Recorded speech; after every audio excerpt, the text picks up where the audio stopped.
I don't even know if I am ready to record. Like I was doing my prep and then I was like, you know what? We'll do it live. I'm so tired. It's like not sunny today, so I don't have the sun to bring me energy. Anyway, hello, hi. Welcome back to the Bookcast, my platform for sharing short fiction and updates on what I'm reading and writing. This is episode 51, and actually, coincidentally, as if anyone cares, the start of season 4 of the Bookcast. I started this little venture as something to do with my time. I'm like, I don't know what to do with my hands.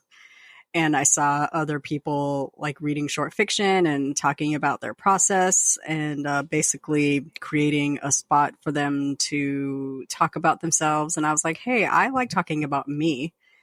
Let me try it. And here we are years later, episode 4 later, 51 episodes of me talking about me later. I actually kind of really like this. I started back with the podcast regularly because I didn't want to write a newsletter.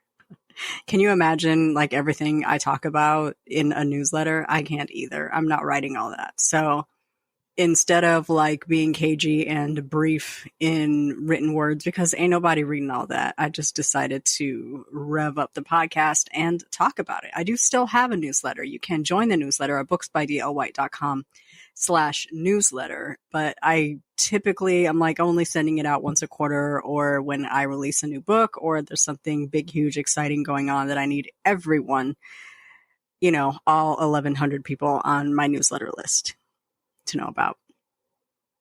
I've been trying to let it grow organically. I'm just not a big newsletter gal. Even the ones that I get, I look at it and I scroll through it looking for anything awesome. Pick out a few things, buy books, archive it. This is episode 51, start of season 4 of the Bookcast. Happy to be here. I am D.L. White. Did I introduce myself? I'm D.L. White. I'm an author of 12 contemporary Southern and romantic fiction novels featuring Black men and women. I am also a big fan of books, so we usually begin with the book report, which is going to be the most haphazard you have ever seen a book report be. And we talk about the writing I'm not doing. I'm not currently writing a darn thing. I'm trying to plan a fan fiction story, but everything sounds boring to me. We'll talk about that later. If you're new here or a seasoned listener, a bibliophile, or just looking for a good read, I hope you'll enjoy today's show. It's always a circus. I am happy to have your ears for this time. I'm excited to share my love of reading and writing books with you. If you want to show your support for this podcast or for me as an author, please visit my support site at buymeacoffee.com/booksbydlwhite, where you can offer a one-time or recurring monthly gift. I so appreciate your support. The other way you can support is to buy my books. There's 12 of them. Well, there will be 12 of them. There are 11, and book 12, we'll talk about later, is on the way. So booksbydlwhite.com/books has all of the good stuff, including this week's book, The Never List. This is a romantic comedy. I absolutely love this book. Let me tell you about it.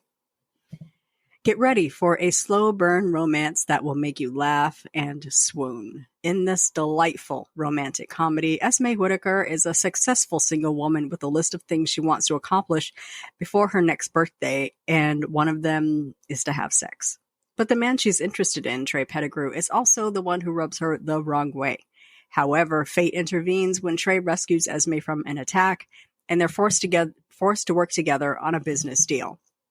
Trey is determined to make up for his past behavior and win Esme's heart, but she's not interested in anything after hours, that is, until Trey discovers Esme's Never List. As they navigate their conflicting priorities and undeniable attraction, they realize that sometimes life has its own plans.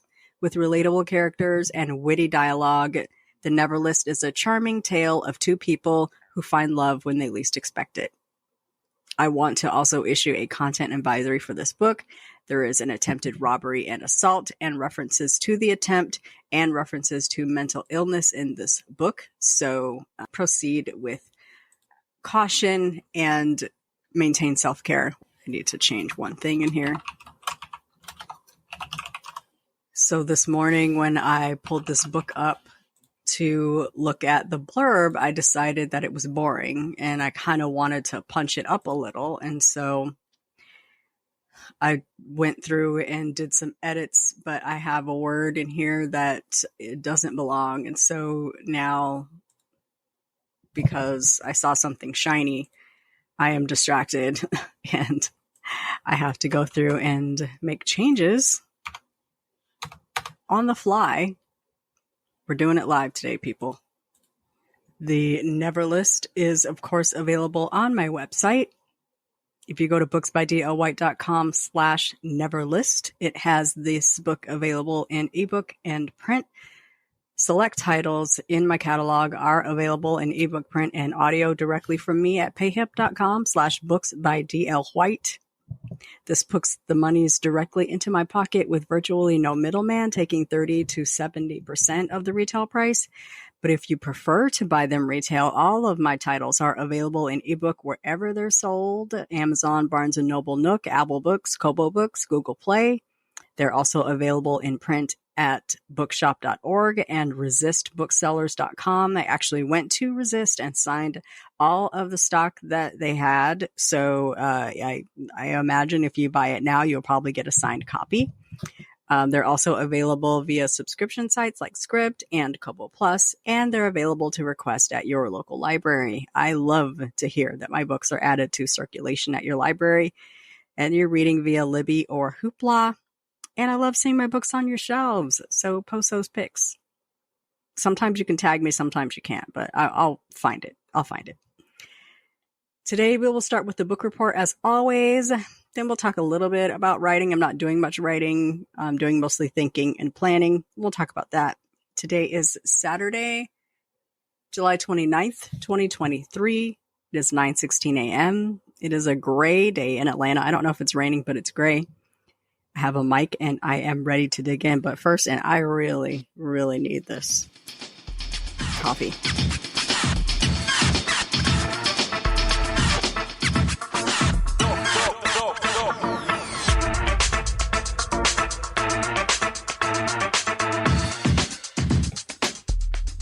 Okay. It's so hot.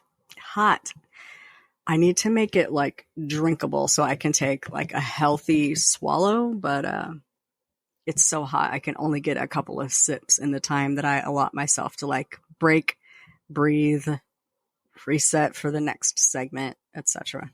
So let's start with the book report because I am a book head. If I do anything, I'm going to read a book or listen to an audiobook. I have read, let's roll on over to the Goodreads challenge.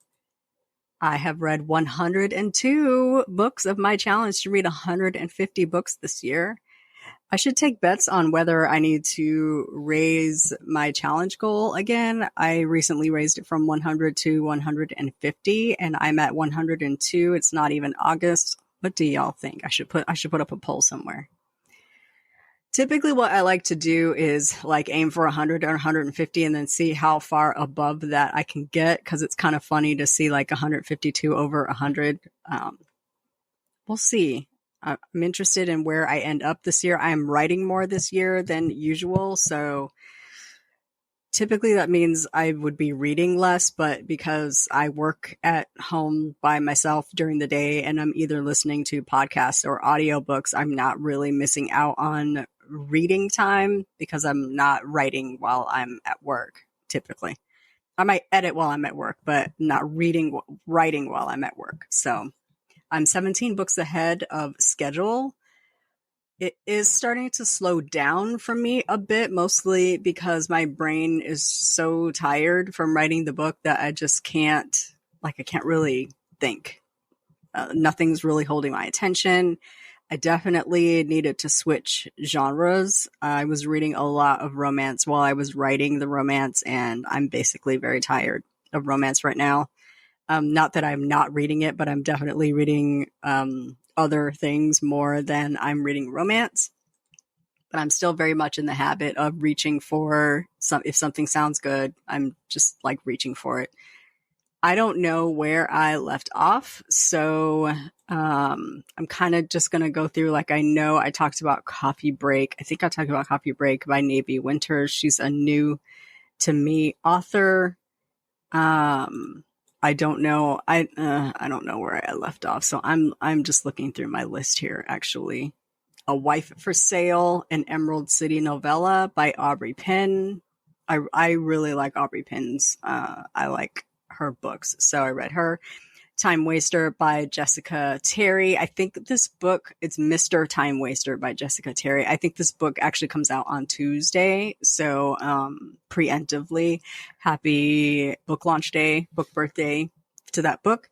Black Lace by Beverly Jenkins. I did finish this book. This is a contemporary romantic suspense featuring His Fineness, who is the mayor of a city, I think it's Detroit. I really like Bev Jenkins' historicals. Her contemporaries are okay, but I just really like her historicals. So I'm looking forward to getting back to the historicals. I listened to The Watcher Girl by Minka Kent. I really want myself to stop reading Minka Kent. Like, in the past, her books were good, but like recently I'm reading it and I'm like, what is this? Like, you can tell, like, the book just falls off a cliff. I'm reading it. I can hardly remember what this book was about, but it got to a certain point where I was like, okay. And then what? I want to stop reading Minka Kent. I think I'm done. I read Holding by Alexandria House. This is a new book in the St. Louis series. This is her Black hockey romance players series. It was heckin' good. It's brand new, so not a whole lot is out about it yet. Can't wait to talk about it. Really liked it. I listened to Save Your Breath by Melinda Lee. I'm really trying to get into Melinda Lee and Kendra Elliott because both of them have a metric ton of thriller and romantic suspense books out, and I'm trying to get into them because I just don't see Black authors really digging into that. And the books are really hit or miss for me. I tried a Kendra Elliott. It just was not for me. I think Melinda Lee might be more my speed. I enjoyed this book, but it's like book number 6 in a series. And I'm not going to go back and read the first 5 because now I know what happens. I managed to find a couple of Mary Burton books that I hadn't listened to. I think maybe they just weren't out in audio before. Hide and Seek, which is Criminal Profiler number 4. Really enjoyed this one. I actually just have had it going, like, I started and then I just keep going. I was doing laundry. I was doing dishes. I made myself a salad. It was just walk around the house, listen to an audiobook. My roommate's like, what are you listening to? Because it is like it's a thriller suspense novel, and somebody gets kidnapped and they're trying to find the kidnapper, and my roommate is like, what are you listening to? And I'm like, oh, it's a thriller, it's really good. She's like, oh, girl. So I turned it off for a second because I was like, okay, read the room. Tough crowd. So so I had to go ahead and turn that off. So I finished that one on the 27th, so a couple days ago. Then I started A Twisted Love Story by Samantha Downing. I like Samantha's work. My Lovely Wife, His Lovely Wife was a really good book. Then I read For Your Own Good, which I really enjoyed. A couple of books in between there weren't really my bag.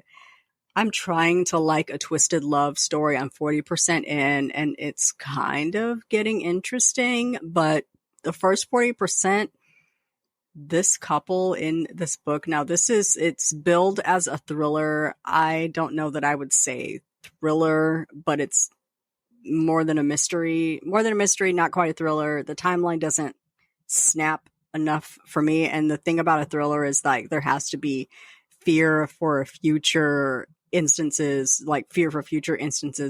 of crime. The impetus to solve the crime is that the killer will kill again. Whereas in a mystery, the killer has killed and you're trying to figure out who the killer is. That's the definition. So it's more than a mystery, and it's not as thrilling as some of your favorite thrillers. It is, the writing is good. I just don't like these. I don't like these characters. Like, I don't care about them. They can go to jail for all I care. It's just this couple that is in a really like twisted, toxic relationship. They break up and get back together and break up and get back together. But there's a secret from their past that they share. And the reason that they can't split up for good is because they have to continually make sure this secret stays covered. So yeah, so I'm 40% into a twisted love story. I have up next by Miss Jenkins, Winds of the Storm. I think this is a historical. I'm looking super quick. It is a Levesque novel. I do think it is a historical. I don't know. I think it's a historical, so hopefully I will enjoy it. That's what I'm currently reading. I know I have a bunch of stuff in my Kindle Unlimited stack to read, but I haven't started them yet. I'm not writing anything. I am trying to plan a fan fiction story. I had an idea, like I just finished writing a vacation romance. So I was like, oh, I could just keep going and just write a little fanfic. But like the further I get away from finishing Elysium, the less I want to do that.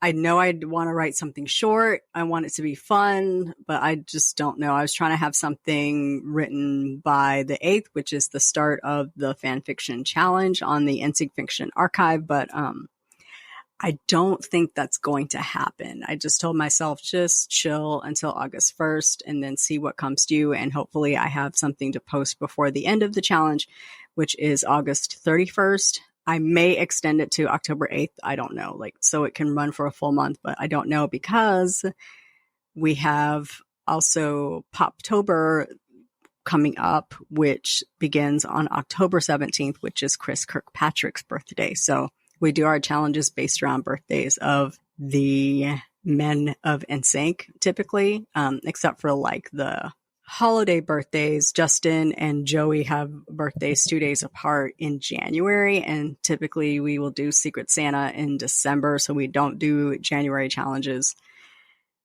But we'll see. I don't know. We're not going to do Secret Santa this year, so maybe we'll do something in January, and then we do.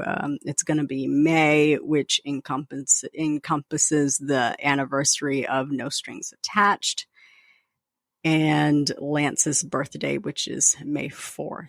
You know, lots of opportunities coming up to write things. I just haven't posted on the archive since 2021. And the stories I did for 2020 and 2021 were very short one-shots, like maybe 1,000 words. I would like to write something, but I started up the Patreon and we're in the Discord and we're tossing around story ideas. And more than writing, I just would like to provide a space for writers to talk and throw around ideas and support each other, pump up their stories, etc. Some of us haven't written in a while, and it's nice to have the support of other writers while you're struggling through, which is a thing I know because I am a member at Wordmakers, and that's what we do. Elysium is currently officially with the editor. I sent it over yesterday. Editor is very excited to get into it. She said she might even start like immediately, which is great. I did my best to turn over a very clean copy. And I guess by clean, I mean no visible to me typos. I did a good read through. I actually put it into Vellum and got it all set up, typeset, formatted, just so I could see like what it looks like. And then I sent it to my Kindle to read through and made my marks and updates, and then went back and did my updates to the file, then exported that to Word and sent that updated Word document to my editor. So when I get it back, I can kind of just go through her comments one by one and update the Vellum file. And we should hopefully have a nearly error-free novel that flows well, that doesn't drag, that isn't boring in parts, that doesn't have parts that don't make sense. So we'll see how long it takes. It's predicted to take about 4 weeks to edit. So I could potentially be looking at having a release at the end of August or early September, which is on par for me. I will admit to normally not sending it through a professional editor. My beta is typically very good at pointing out more than she's contracted to point out. So spelling errors, things that don't make sense, along with her opinion of story flow, how the story goes. I also get like editor level comments from her. But I also feel like I need to level up with my work, and that means contracting an editor to make sure that the book is the best it can look. I did my own cover for this book because I did not find a cover that I really wanted enough that fit the motif of the book and the Black Diamond series. I like my self-created covers. So we're going to stick with those, but I did get a full wrap. I did update the cover for Beach Thing to match Elysium, and it will match the Pearl coming after. And then I did a full wrap for Beach Thing. I'm waiting on the print proof of that to come in before I can advertise it. I think I mentioned that last week that I updated the cover for Beach Thing. The ebook cover has been updated and should be distributed amongst all the platforms. But I think you have to delete and repurchase the book if you want the new cover. So unfortunately, or you can, buy a new ebook copy of it from me at booksbydlwhite.com/beachthing. So once the book is done, actually I could have the full wrap cover done now, since I know pretty much how long the book is going to be page-wise. I should look that up because I don't honestly know by heart how many pages. Let me see. Print. It's going to be 5x8, just like Beach Thing. There are 224 pages in this book. I think Beach Thing is only like 158 pages or something like that. Beach Thing is 180 pages.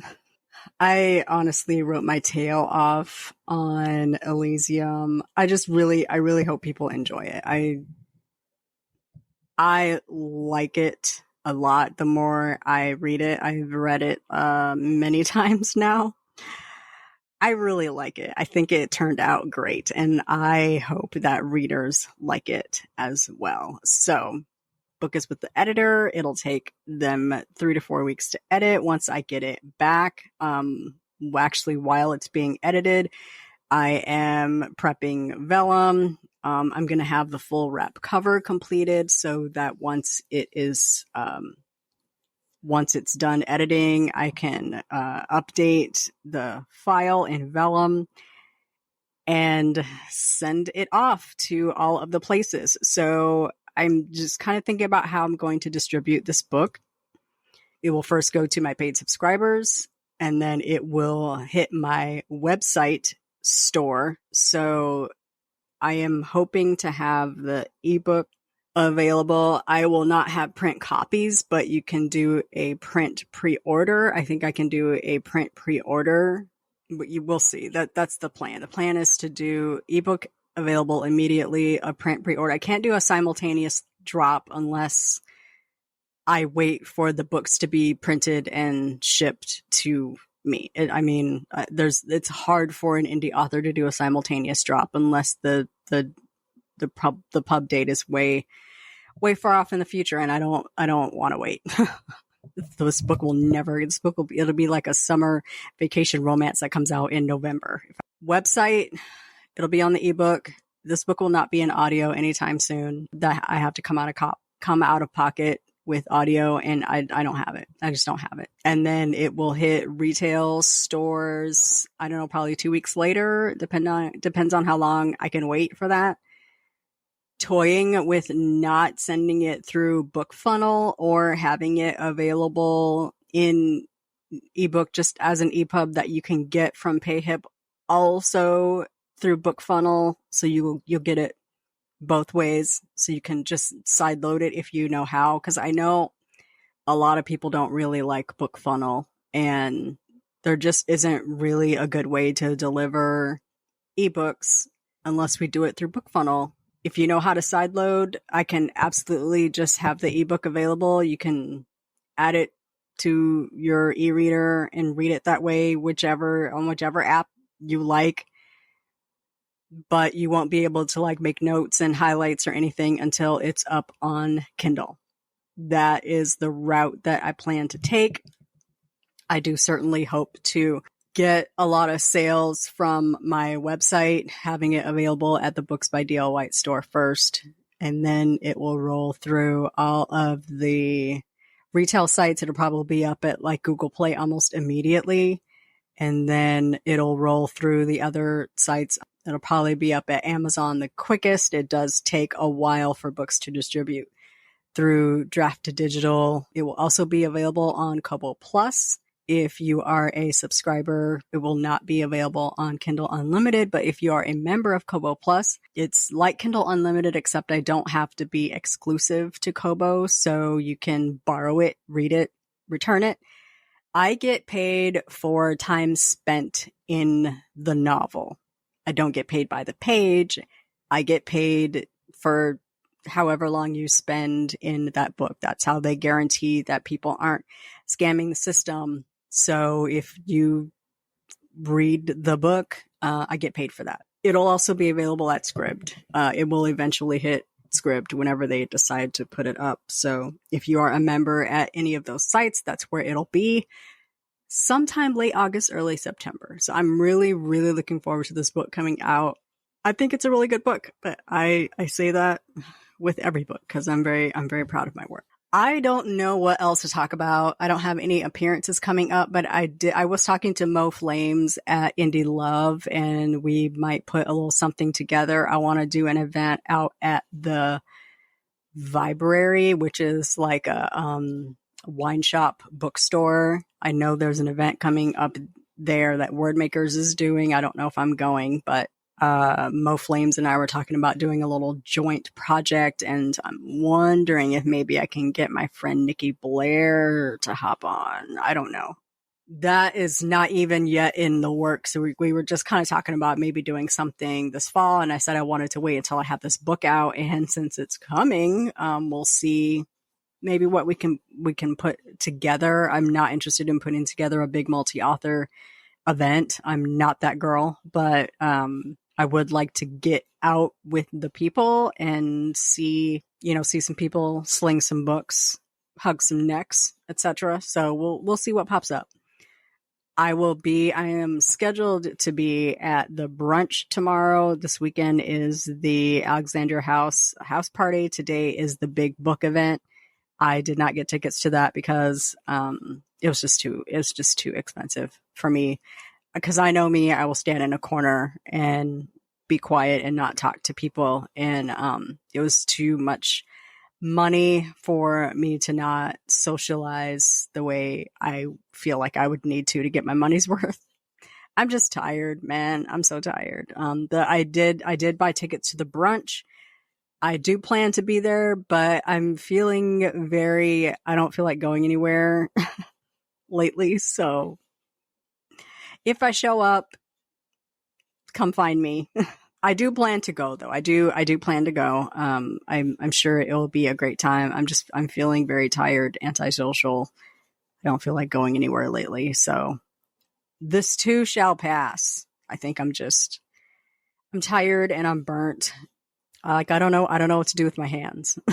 I don't know how authors go from book to book to book to book. Like maybe if they stop, they know they won't get started again. And so they just keep going, because if I stop, I will most certainly stop for a while. But I also know I have my next book in the Powder Lake series on deck, and we have a 20K in 5 days coming up in September, which will kickstart that book for me. So I think my new process has been just take the longest, laziest break possible between books, because we're going to do 20K in 5 days once a quarter. And that is the start of the next book for me. I get like a good, 19, 18, 20K into a book. And I have to get a head start, which I have. And then I spend 5 days like deep in the world, and then use that as a jumping off point to finish the book. And I think that has to be my next process. Otherwise, books don't get written. I'm not a person that gets in this chair every day and writes 1,000 words and then goes about my day. I have a concentrated amount of time where I write and then I have to put it down and step away and get back into books and all that. I can't think of anything else that I need to share. I was thinking this might be a short episode, but of course it's not. It's not ever a short episode. I can yammer for 30 straight minutes if I'm talking about me. That brings us to the end of today's episode. Thank you for joining me for another episode of the Bookcast. I'll be back next week with a reading update, perhaps a writing update. I don't know. Will I start writing that fan fiction story or will I not? My bets are on not, but we'll see. Please enjoy the weekend. Have a superlative week, and we will chat again next weekend. Bye-bye.